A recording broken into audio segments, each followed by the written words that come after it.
Thanks for joining us. I'm Megan Roberts. In a time of global economic uncertainty, how do you prepare for the unexpected? That question is especially important for the Northwest Territories right now.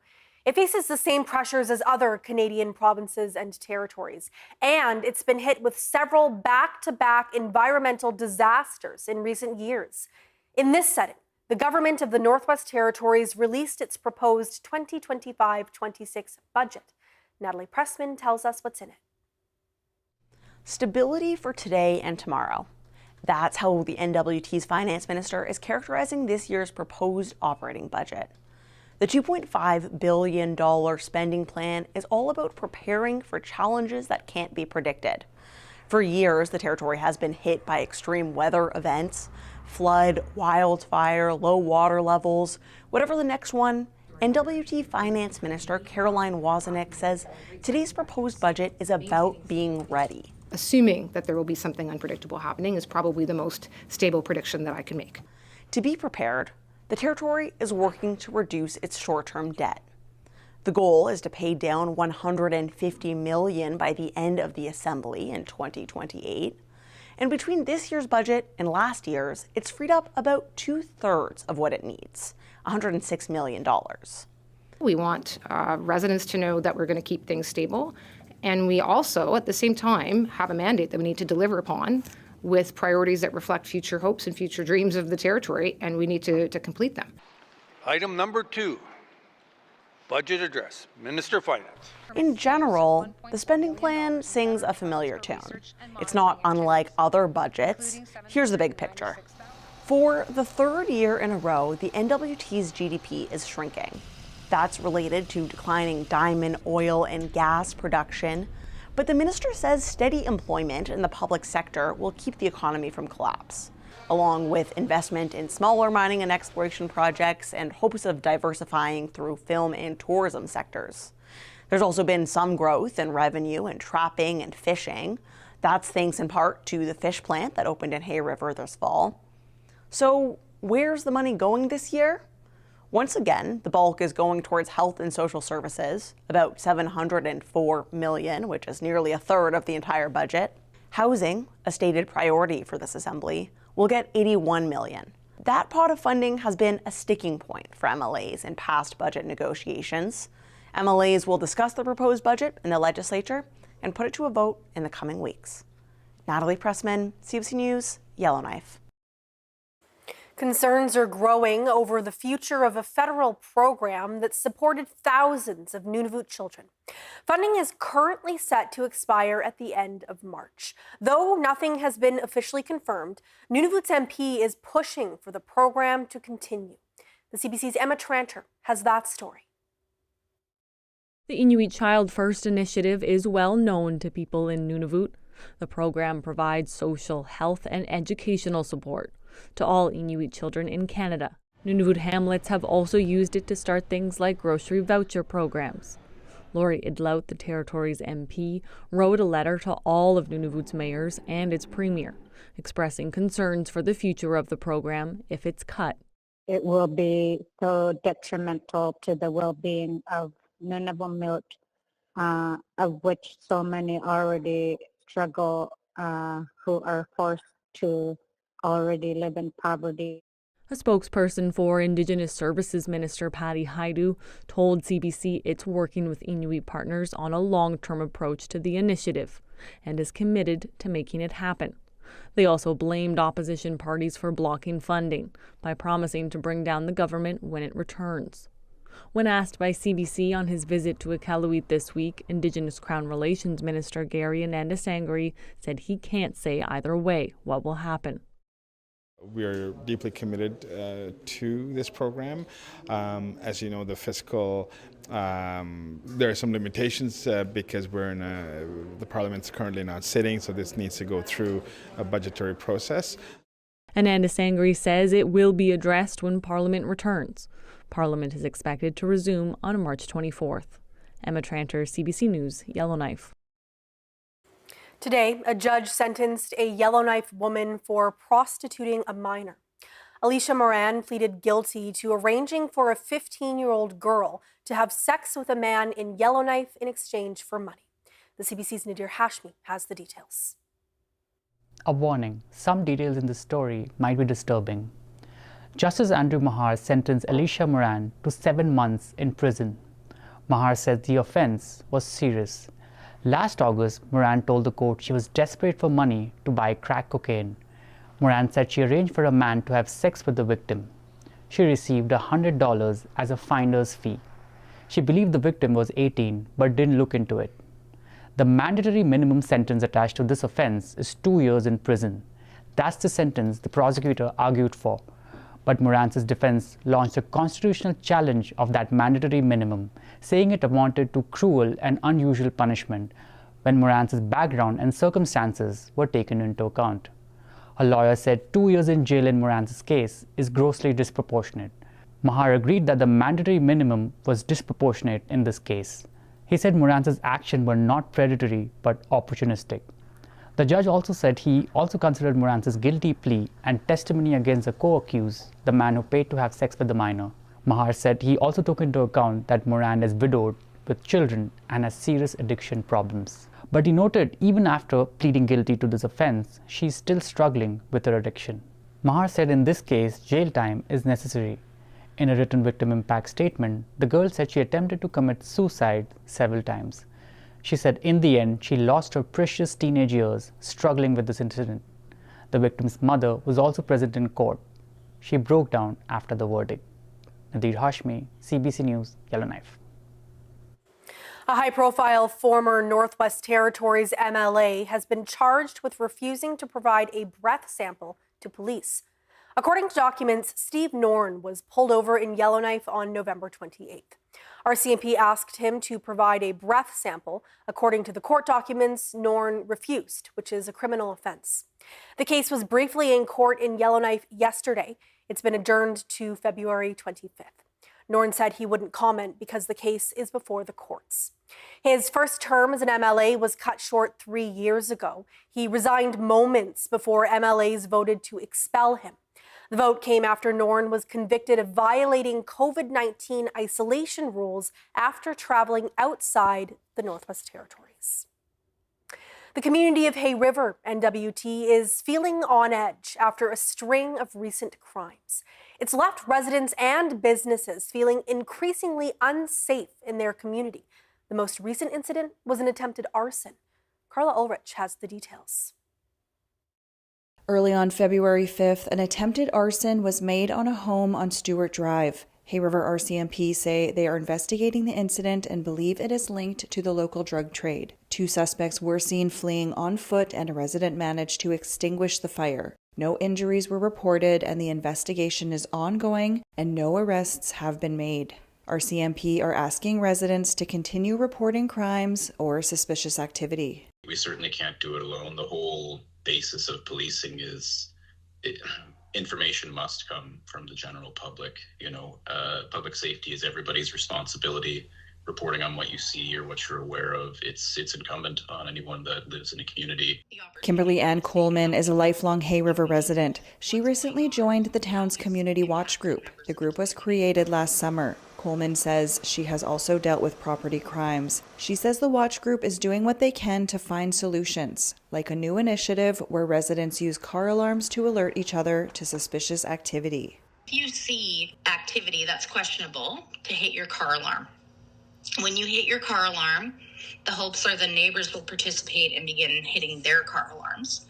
It's kind of hey, we're here, we're watching, we know what's going on, we're not going to put up with it anymore. She says the watch group also plans to attend upcoming court hearings and read impact statements, hoping to push for stronger consequences in sentencing. People don't have to feel like this. We go in and we get the opportunity to state how we feel about the situation, what's going on, how it's impacted members of the community. Coleman says property crime and drug-related offenses are leaving many residents feeling unsafe. They hope a presence in court will show the Justice Department how serious the situation is. Coleman says the watch group is always looking for more volunteers and that community involvement is an important part of keeping the community safe. Carla Ulrich, CBC News, Fort Smith.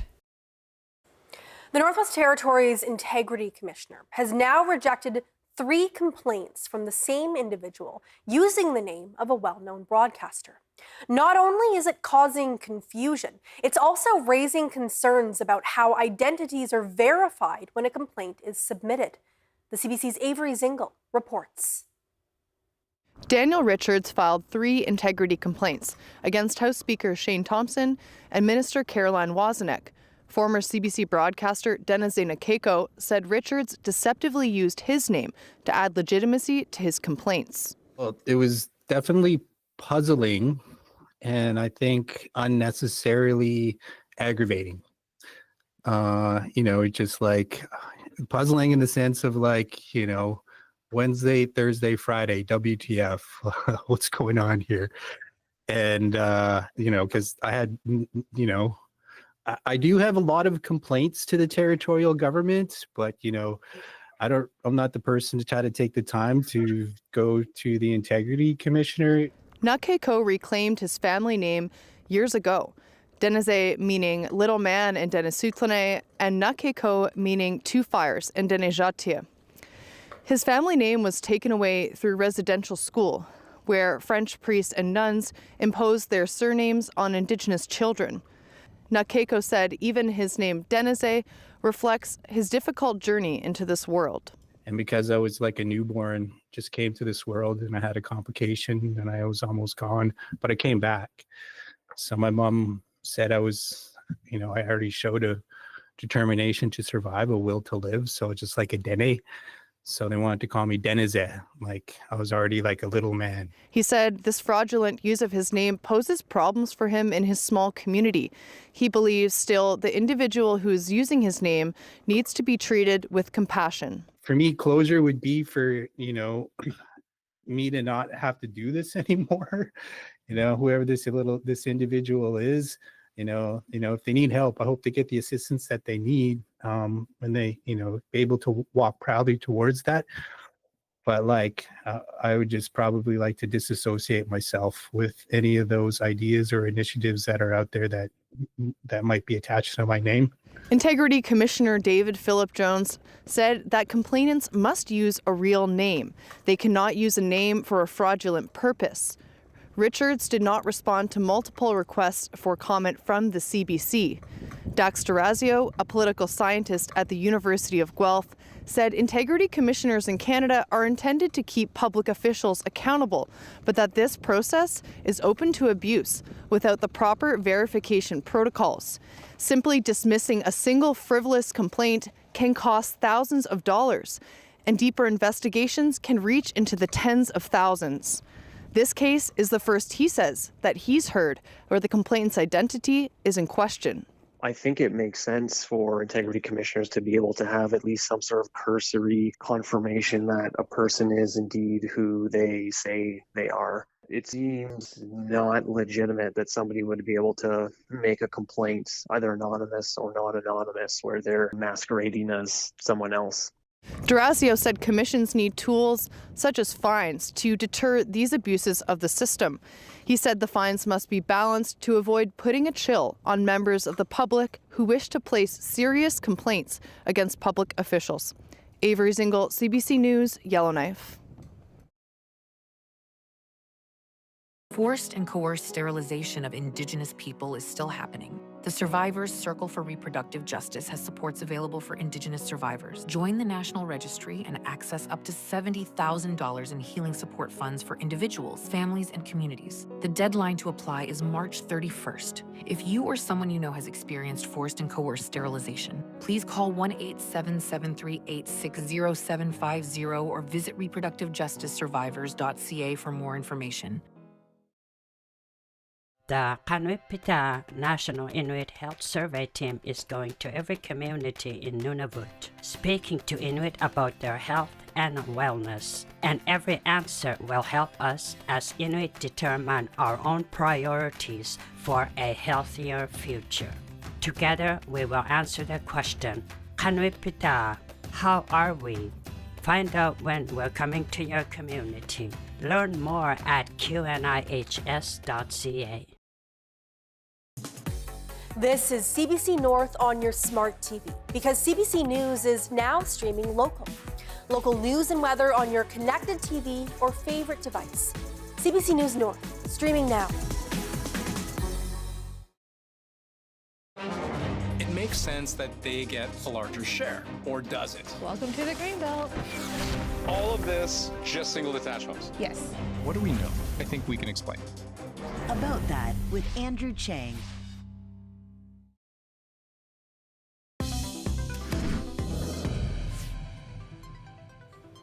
Work continues in the Yukon to figure out why many surgical tools cannot be properly sterilized at Whitehorse General Hospital. Right now, there's still no timeline for resolving the problem. The Yukon Hospital Corporation says last Friday, staff discovered residue on instruments after they were cleaned. They first believed the cause may have been the water softener. Staff assessed it over the weekend, and while they can't rule it out, the water softener is likely not the problem. For now, the hospital is consulting infection control experts and conducting tests.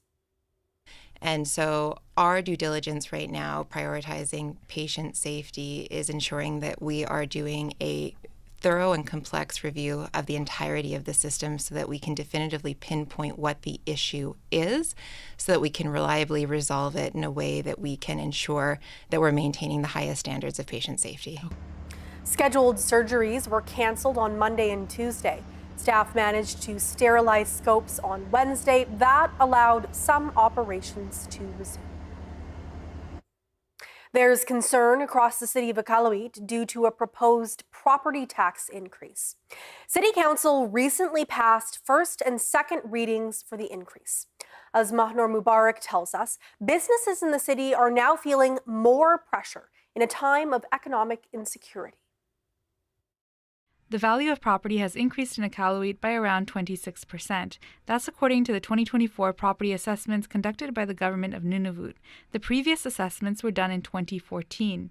In response, the city of Iqaluit voted to lower the mill rate for residential, commercial, and mixed-use properties. Property tax is determined by applying the mill rate to the property's assessed value. If it passes third reading, the change would mean residential properties would see an average tax increase of 3%. Commercial and mixed-use properties would increase 10% on average. The mill rate for institutional and industrial properties will stay the same, so taxes for those properties will go up equal to the assessment value over the past 10 years. Dwayne Wilson is the Vice President of Stakeholder Relations for Arctic Cooperatives Limited, which owns Arctic Ventures in Iqaluit, a commercial property, and says the increase could make goods in the store more expensive. If it increases cost, it's going to put upwards pressure on pricing. And unfortunately, that's the likely outcome. Tony Rhodes is Executive Director of the Baffin Regional Chamber of Commerce. He says businesses are dealing with growing costs, including increased water rates and possible increase to electrical rates for businesses. What we're seeing is an increase in cost across all the various areas that businesses have to deal with.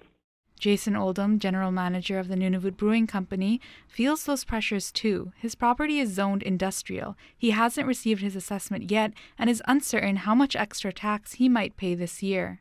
Power costs are going up. Inflation hit last year hard. Insurance costs have gone up the past few years. It's just everything is building up and building up. Council will vote on the third reading of the motion at a future council meeting. Mahnur Mubarak, CBC News, Iqaluit. A conference discussing the future of Nunavut fisheries and food sovereignty has wrapped up. 23 hunter and trapper organizations and other stakeholders gathered in Iqaluit for the 2025 Iqaluit Symposium. It was a chance for them to share their concerns and ideas directly with the Nunavut government. The Nunavut director of the Fisheries and Sealing Division says Nunavummiut have made it clear they want less reliance on costly store-bought food from the south. There's definitely a big interest in sort of, from what I understand, reclaiming control over fisheries, decisions on where they want their fisheries to go, and making sure there's enough food for the generations to come. Attendees also spoke about infrastructure challenges like limited capacity community freezers. They say those could be key to supporting a more sustainable local food economy. Canada Post has laid off dozens of managers in an attempt to save money after years of severe losses. No unionized workers were impacted by the job cuts, but talks to renegotiate their contracts are ongoing under what the Crown Corporation calls a critical financial situation. Brett Ruskin has the details. These layoffs include 3 senior executives, including Canada Post's chief financial officer. Now, in addition to that, there was around 50 or so managers that were given their layoff notices this week. The majority of those layoffs coming in the Ottawa region, some in Toronto, some in Montreal, and some in other parts of the country as well. Now, a spokesperson for Canada Post saying this is part of a corporate-wide restructuring and that it's not going to affect any day-to-day operations at Canada Post, parcel delivery, letter delivery, things like that, because these positions were internal management roles. They continue on to say that they don't have an estimate yet as to how much money this will save for the Crown Corporation, but they do say that there will be no unionized positions affected by these layoffs. There was the strike that took place late last year from mid-November until around mid-December for about a month or so, with operations shut down. Since that time, union representatives for Canada Post as well as management for Canada Post have been attending government hearings. The latest update on those hearings, as they try to sort through negotiations, sort out a new contract for workers, is that we should have a report into that process by around May of this year. Brett Ruskin, CBC News, Halifax.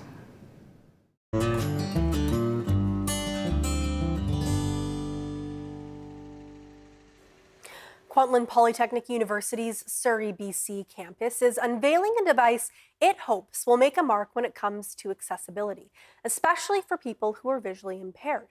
As Liam Britton reports, it's a printer that can allow anyone to make documents in Braille. Between reports, assignments, notes, study guides, and cheat sheets, university students do their fair share of printing. At Kwantlen Polytechnic in Surrey, when it comes to accessibility, this printer is truly making its mark. Technically, it's a Braille embosser. It's a piece of technology that can print in Braille. Kelsey Chaban is the Indigenous and EDIA liaison librarian at KPU. She says this device breaks down barriers for people who use Braille. To print out shopping lists or assignments or, personal documents. So this is just kind of one way that we're trying to bring equity to our printing services at the library. A Braille embosser is a lot like your typical printer at home or the office. It receives text from a computer and then translates the letters into Braille. These devices press into the page, forming tactile characters people who are visually impaired can read. KPU's printer arrived just this week, and there's excitement about the possibilities. So we have been working closely kind of on a trial basis with an instructor, and she's been printing out PowerPoint notes so her Braille using students can follow along in class, and we've been told that it has made a big difference. Chaban and the university say these devices are not common. One big reason? The price. While you can pick up a run-of-the-mill printer for under $100, Braille embossers can cost thousands. KPU charges 25 cents a page to use theirs, and Chaban says non-students are welcome to use it as well. I don't believe that this has been available in this way in Western Canada before. Chaban hopes for Braille users that this embosser spells out a difference in their lives. Liam Britton, CBC News, Vancouver. Whitehorse's annual Available Light Film Festival is back tomorrow. It kicks off with the world premiere of a film that may leave Yukoners feeling right at home. You're walking on land, always be aware of what's going on around you. Northlore features real-life stories and animation. It dives into mythical tales and connections between northern people and wildlife. Some notable names have roles, including Gary Sidney Johnson and Dennis Shorty. David Hamlin is one of the film's directors. He says it's a celebration of the Yukon and its people. And it was kind of about tall tales in the north, trying to create sort of some new legends and sort of really touch on that kind of spell of the Yukon, the magic of the Yukon. And so really it's a celebration of the Yukon, the place that we live in, told through the eyes of people that live here. North Lore screens tomorrow evening at the Yukon Arts Centre, and the Available Light Film Festival runs from February 7th to the 16th. The Yukon Ultra Marathon continues today. It's only on its 4th day, and 2/3 of the competitors have already dropped out. This year, the race travels 600 kilometers from Teslin to Ross River. It's a new course, and as we told you yesterday, even race veterans seem to be struggling with it.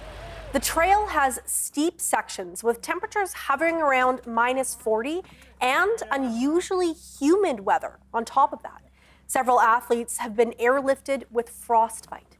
The race organizer says even he is surprised at how much athletes are struggling this year. My guess is on the uphills, they're really working up a sweat. And then on the other side, it's getting cold, and that's a constant. So you can only have so many new layers, and at some point, you're probably getting a bit negligent with your layer management. The race organizer also noted that competitors provide their own insurance, so they're not a financial burden to taxpayers. Michelle Phillips won the Yukon Quest last night. She crossed the finish line in Teslin just before 9 p.m. Mushers spent 3.5 days on the trail, which looped from Teslin to Ross River and back. Phillips led the pack for most of the race. This is her second Quest win in a row. Jesse Royer finished in second place about 2 hours later at 11 p.m. and Jesse Terry placed third. He crossed the finish line just after 2 a.m.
And that is Northbeat for tonight. For news anytime, go to cbc.ca/north. Thank you for watching. I'm Megan Roberts. Have a good night.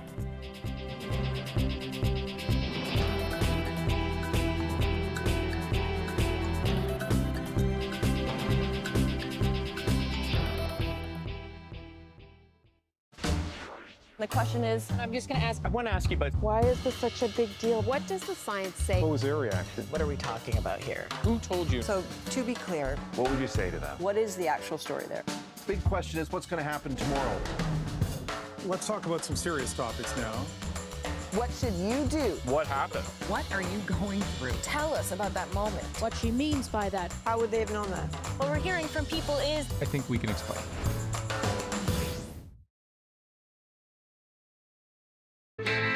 How many are inside? From what we can tell, 3 bank employees and 6 patrons. I'm going to go in. Fitz, you're so cute.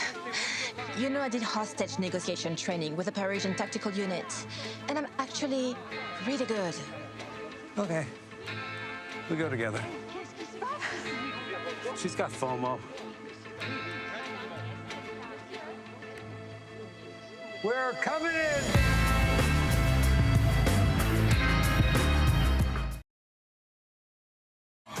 We're here to get it done! We're here to show up and show off! Here we go, let's play the feud, Canadian style, here we go! Family Feud Canada. Watch free on CBC Gem.